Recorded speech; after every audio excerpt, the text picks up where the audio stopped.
Owen Hussein here from FightHype.com, and I'm here with the former world champion Darren Barker. Darren, and now trainer actually. How's training going? So I know you've only just come into it not that long ago, but how are you finding the whole training scheme? Yeah, good.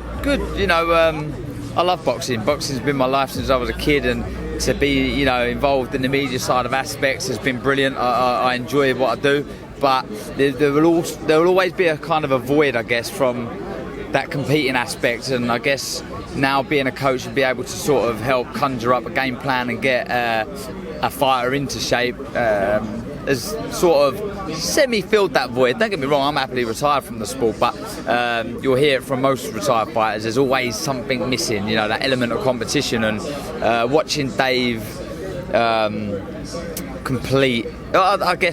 practice something that I've instructed and it comes off is brilliant. Like the Lucas Brown finish was great. So yeah, enjoying it. You talk about getting fighters into shape. We look at Dave Allen, and it does from somebody who's been looking at Dave Allen's career for a long time, it does seem like a very different Dave Allen, and I mean that mentally as well as physically. Do you feel that there's a change in Dave Allen since you've taken over? Absolutely. When I first met him, I had nothing to do with him as far as coaching was concerned, and don't get me wrong, the desire was always there, but it was always the commitment to the training and the dieting that he just never really paid any attention to. But now he's changed massively, and I can't take any credit for that, if I'm deadly honest with you. It's all Dave Allen. Sorry, I see someone in the back. It's all Dave Allen, and credit where credit's due. I can't force him to do anything, but he don't want to let me down.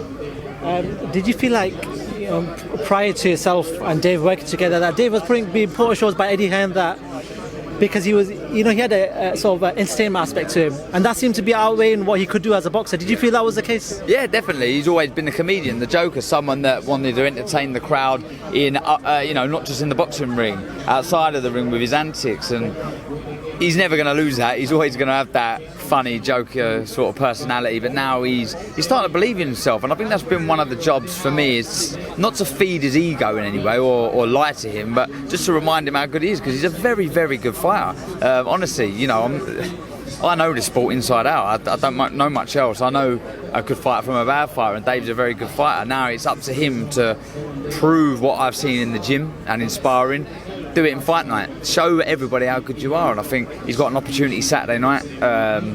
And a win over David Price sort of, puts him in the top 15 in the world, or thereabouts. And there's big opportunities looming. I know that, and he's got to take care of business Saturday first. What do you make of David Price as a fighter? We've seen him come through some devastating losses, but he seems to be picking himself up slowly. Where do you see him in regards to his career? Is he tethering towards the end of it now? Yeah, it's no secret. Of course he is. He's been boxing as long as I have, and he was my roommate in the amateurs. And he's had it hard. He's achieved some really good things, and in some ways he's underachieved. He was touted as the next best thing and touted to win world titles, etc. But it's never quite delivered for whatever reason. So this is his last crack, I do believe. He'll admit that. And a win over Dave Allen puts him onto bigger and better things and gives him that opportunity to have one more crack, but potentially something big. So it's a massive fight for both. Let's talk about the main event. Dillian Whyte, who's still waiting for that WBC opportunity, seems to be an eliminator from what we're told by the hand, that this is possibly an eliminator now. Talk to me about Dillian's career. Somebody who's gone through the lows, come up the hard way. Fought Anthony Joshua very early in his career, lost that fight, and seems to have picked himself up quite drastically. What do you make of his career so far? Yeah, I mean, hats off, and it's a tag that no one really wants. Being said you're sort of most improved, because it means he was crap before, but I don't think he was rubbish. He was just he just come up against sort of a hungry, fresh Olympic gold medalist Anthony Joshua, and he got found out. He got beaten, and he's come on leaps and bounds, isn't he? Big, strong, full of confidence now, and he'll fight anyone. Do you know one thing with Dillian Whyte is he's a fighting man. We've seen with the kickboxing, the K1, whatever it is he's done before. He just loves fighting. He's had a tough upbringing. This, he'll fight anyone, and I've got to take my hat off to him, just taking on all comers. But he's got a tough one. He really has. We know about Oscar Rivas, his coming here full of confidence. We see him here oozing confidence, and he has an amateur win over Andy Ruiz, who only lost 5 of 105 amateur fights. Has a fantastic pedigree. So anything could happen in this one. Do you know, anything could happen. I look at them size-wise, and Dillian Whyte is a lot bigger than him. Sort of in, you know, slightly taller, but massive arms, massive legs, Dillian Whyte, and he's just that much bigger than Oscar Rivas. Not huge amounts, but he is a little bit bigger than him. I think down the stretch, Dillian Whyte would be trying to use his size advantages, but it's going to be tough. He's got quick hands, Rivas. He knows his way around the ring, and yeah, I'm looking forward to that. And what do you make of this whole Dillian Whyte, Tyson Fury back and forth, this sort of Twitter beef they call it? What do you make of that? You know, Tyson Fury is saying, me, let's fight. It seems to be getting a little bit out of hand, but what do you make of them two? They're both big personalities, we know that. But what do you make of this sort of beef that they've got going? Look, I think Dillian Whyte is doing the right thing and trying to cause a bit of noise, a bit of a stir, and trying to force a fight, you know, get the boxing public on Fury's case and the promoter's case, and trying to force a fight out of it. You know, a lot of fights get made through beef, if you like, and I think that's what Dillian Whyte's trying. You know, and he truly believes he can beat Fury. And he's, you know, I get what he's trying to do. I think he respects him, and he probably likes Tyson Fury, but he's just trying his best to get the fans aggravated and get everyone on Fury's back to try and cause a fight.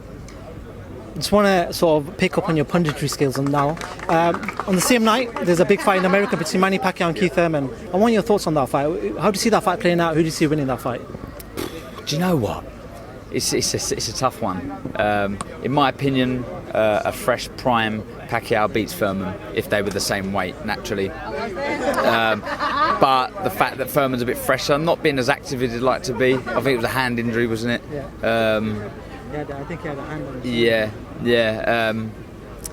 But I just struggle to bet against Pacquiao. You know, there's something about him. You know, he's an absolute legend of the sport. Don't get me wrong, 40 years old, he's well past his prime, but you see him shadowboxing in the gym, he's just frightening how quick he is. And look, do you know what? Putting it out there, I'm going to go Pacquiao points.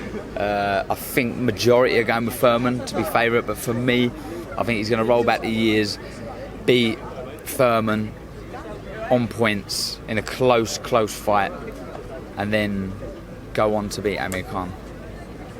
I just want to talk about sort of an appreciation of what Manny Pacquiao still doing, because he's still finding the top men in that division. But when you look at the sort of eras that he's come through, the Morales Barrera era, the Cotto Mayweather, that sort of era, then you've still got this era of the new boys, the Spencers and, you know, Bronas and Thurmans.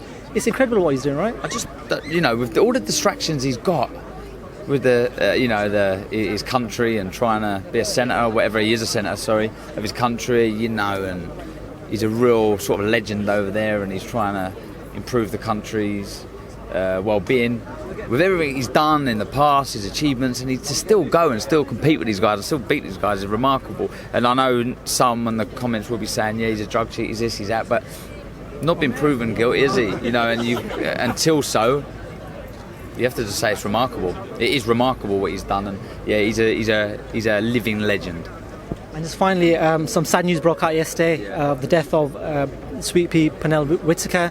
Obviously, the era that you came up, Pernell was actually quite strife. He was quite one of the big boys and one of the greats in that era.